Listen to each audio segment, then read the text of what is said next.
Road skating is the sport of skating on roads, much like road cycling.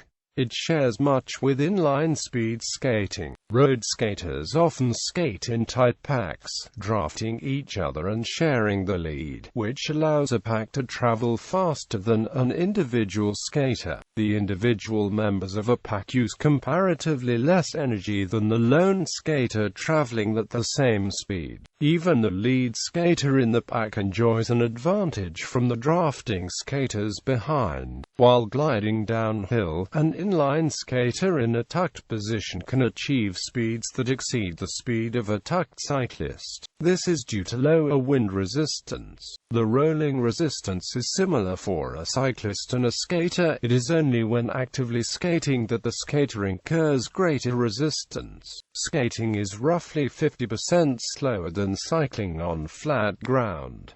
Skaters routinely achieve downhill speeds of 60 km/h, similar to cyclists. Compared to cyclists, though, skaters particularly suffer on uphills, when the drafting advantage disappears. A skating paceline going down hills may easily achieve speeds faster than a cycling paceline of equal length. The reason is that the road skating paceline has a much more efficient draft effect.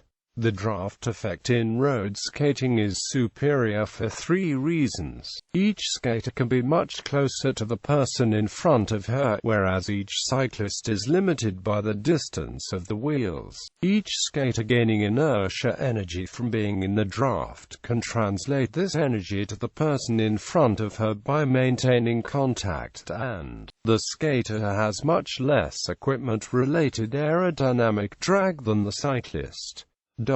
Cross-training. Skating is much more like cycling than running in terms of the muscles employed. Cyclists and skaters commonly participate in each other's sports as cross-training. Runners often switch to road skating due to injuries associated with the impact of running. Many skiers use road skating for off-season and pre-season conditioning as well. In addition, skating is an excellent cross-training activity for a wide range of other sports due to the lateral motion involved in the skating stride. Drafting. Road skating in a pack has some common rules that most skaters follow. Such rules include skating in single file except when passing or moving into the back of the pack. Rotational pulling in the front of the pack to shield the rest of the pack from the wind, and signaling about road conditions, hazards and alike to skaters in the back of the pack.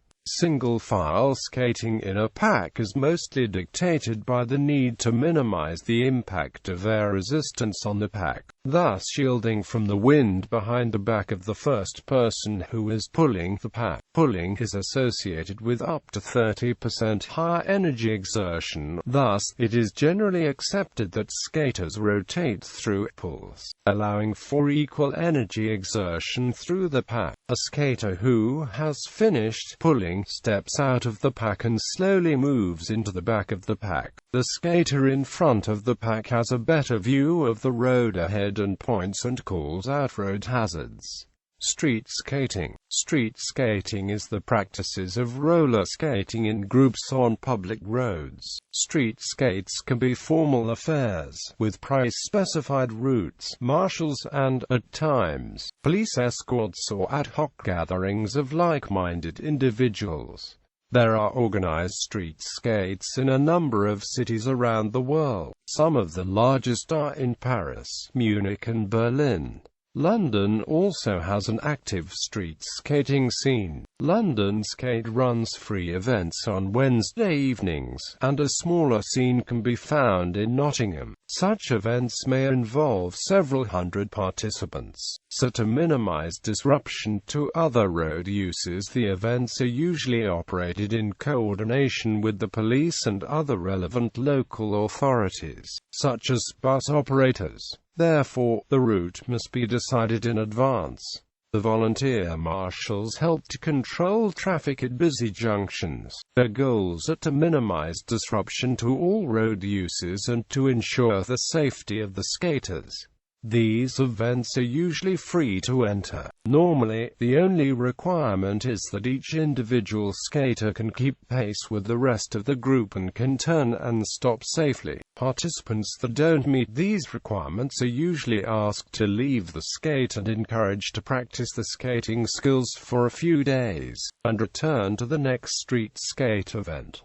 Friday Night Skate. A is a group skate occurring on Friday nights, a common night for a street skate in many cities throughout the world. In Vienna and Graz once in a year, around Resp. On Car-Free Day, the 22nd of September, one of the 20 to 25 kilometers long tours runs for a small part on an urban highway. FNS run the weekly If Streets Are Dry since 1999 in Vienna as a political demonstration by activists of the Green Party, starting at 2100 partially in dark night, and since 2000 in Graz as a sporting event that has to pay fees to the city and accompanying police, starting at 1930, reaching dawn only in late August.